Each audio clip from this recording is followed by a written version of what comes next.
Singapore is increasing its carbon tax in phases starting from 2024.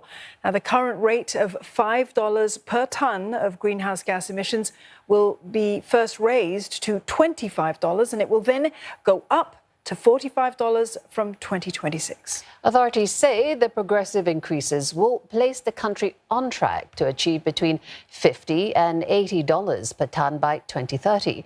The bill was passed in Parliament yesterday. Sustainability and the Environment Minister Grace Fu says the advance notice will give businesses time to plan. And she joins us in the studio tonight with more. Minister, thank you for coming in today. Now, sustainability is a concept that companies still struggle with. So in this light, how will the government support businesses that may be impacted by the carbon tax? I think for a sector, particularly those that are emission intensive and trade exposed companies such as the petrochemical guys, they are big emitters. And obviously carbon tax on them because of the volume of CO2 emitted will be significant. And because they are trade exposed, we need to help them cushion the impact. So we will have a system of allowances that will help these companies make that transition. There are technologies available, but usually at this point in time, it's significant investments and also investments requiring a long period of time to recover. So we need to give them some time to make that transition. But we will not give them a free pass because we really want them to look very critically at how they can reduce their emission. So we'll work with them, we will impose industry benchmark on them to make that transition. So that's one group of companies, the large emitters. For the medium-sized companies, there are various grants. EDB has some grants, NEA as well as ESG, to really support them as they become more energy efficient. What we really want companies to do is to look at their energy efficiency, reduce their utility at this point in time, even as the country changes its energy mix.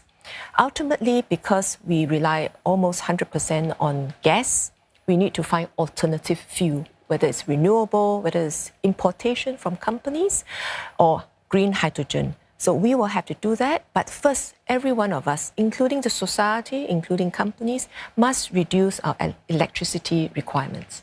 Minister, you spoke about the large emitters, specifically those from oil and gas, maybe. I mean, they are producing the most GHGs. And also these allowances that are going to be awarded. How is the government going to actually make this decision on who is going to get these allowances and why? So right now there are about 50 facilities that are subjected to carbon tax. Not a very large group of companies. They are the very large ones. We will work with them and we'll look at the industry benchmarks, benchmarking them to, say, global standards. And then we will look at which are the ones that need to work harder and we'll have to incentivize them to make those changes. So there'll be a framework that will guide public officers from making those decisions. Now, I can just hear our audience saying it's a matter of time before the impact of the CPA bill is going to trickle down to the consumer. So has the government thought in advance how they will be supported? So actually, if you look at it from, as I mentioned earlier, the large companies, the large emitters actually make up 80% of emission. And if you look at the trickle-down effect, it's actually not large. As it stands now at $5, we're talking about $200 million of carbon tax. It's not a large sum. If you look at the amount that we give out to households for U-Save rebate, it's $580 million. So it's almost triple that sum. So we will help households, just like we have helped them to cushion inflationary pressure. As carbon tax is applied at the higher rate, we will look at the situation then and decide what would be a right level to help, but in a very targeted way. It's not to cushion all households, but it's really to incentivize also households to do their part, reduce energy usage, but at the same time, if you're lower income, if they're smaller flats, we want to help those that are impacted more, a little bit more. Minister, the urgency of climate action is upon all of us. It's not just a nationwide issue, it's a global issue, and it's a personal issue as well. The timing of this carbon tax, this has come into question because we're all going through a period of higher inflation globally as well. But the measures, they cushion individuals to a certain degree. Tell us, if you will, why the government needs to go through with this at this point in time. Because climate action is needed now. It's not something that is amorphous, something in the future, or something that is imaginary. Even with the 1.1 degree warming that we are experiencing now, we are witnessing devastating calamities all over the world. So we really need to get our act together. Of course, I think the journey is going to be a very long one because it's about really changing how we work and what kind of energy we're using. It's a fundamental change in the way that we have been powering the world. So we need to really lay out a very long but certain trajectory so that companies, communities and societies know that this is direction to go. Along the way, it will not be plain sailing. We have the Ukraine war, we have inflation right now. Who knows what will happen a few years down the road? But I think the humanity has to work in that direction, and government, businesses will then have to work closely to make sure that the impact is something that we can accept. We'll try our darnest to move as fast as we can, but at the same time, making this transition an inclusive one so that we won't have people falling behind.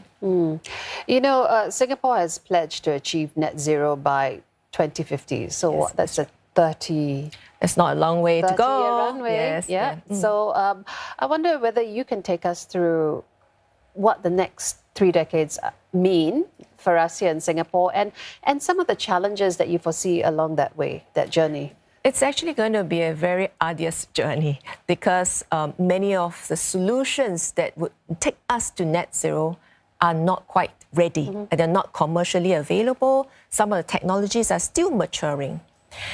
By 2050, we hope that we'll have a net zero emission, which means that the amount of carbon dioxide or greenhouse gases that we emit, it's just at the same level as what we are absorbing through our greenery, through our carbon capture activities.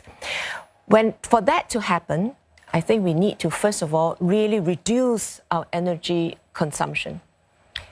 We've got to move to a much more efficient way of using our resources, whether it's electricity, whether it's water, or whether the resources of production. If we can cut down waste, then we can cut down electricity needed, can cut down emission. When we reach that, we will have to then look at what kind of energy sources that we need. How do we power ourselves? So give you an example. For vehicles, we just heard about how we're going to provide charging stations, right? So we must first reduce from diesel or petrol combusted engines to EV. Some may ask, there's still electricity required, but by just taking one step, we're about halving the carbon emissions because electricity is a lot more efficient than individual engines turning into power on its own. So when we do that, then we have to next look at how do we decarbonize the power generation sector. So it has to be really everyone across sectors working hand in hand and really making significant changes in the way that we produce, in the way we consume. Part of those significant changes, it's hoped at least, will come from discussions and negotiations such as the ones that are taking place in COP27 in Egypt right now. Minister, you're headed there very soon on behalf of Singapore, and you'll be in discussions. What's it going to take to go from all of the agreements that have been made to implementation, and what do you hope to see out of this year's COP? This year's COP is about implementation. That's the theme of the COP presidency, Egypt. And also, I think it is our common shared intention because having made the commitment, we want to work towards reaching our goals, but we also want it to be a global commitment as well because we are only emitting 0.1% of global emissions. If we do our part, the rest of the world doesn't, then I think we are not achieving our global goal. So we want to make sure that, on each of the agreements that have been reached in Paris, we want implementation, we want progress. So this is something that I'll be very much looking out for. So whether it's in mitigation, we want to see how we can have a work program that can get all parties together to be accountable, to be transparent, and to be reporting progress. So very often we talk about commitment, but actually COP has a significant process of looking at processes as well, which is how do we report, how do we standardize reporting so that's easy to compare, how do we make it transparent, so that we are accountable to our people and accountable to the rest of the world.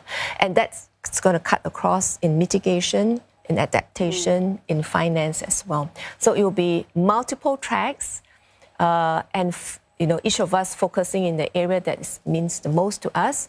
And we also want to showcase collaboration, because for Singapore, being a very renewable energy constrained country, we need collaboration, whether it's in importation of renewable energy or even in green hydrogen. So that partnership, I think, is going to be very important. And we hope that we can reach out to as many parties as possible, really playing a useful role in activating actions, in coming together for collaborations, and also looking at how do we activate our financial position as a hub to fund some of these activities, some of these transition programs. Well, we are all looking for a very fruitful COP27 this year. Wish you all the best, and thank you for coming in and speaking with us. Thank you so much. We've been speaking there with Sustainability and the Environment Minister, Grace Fu.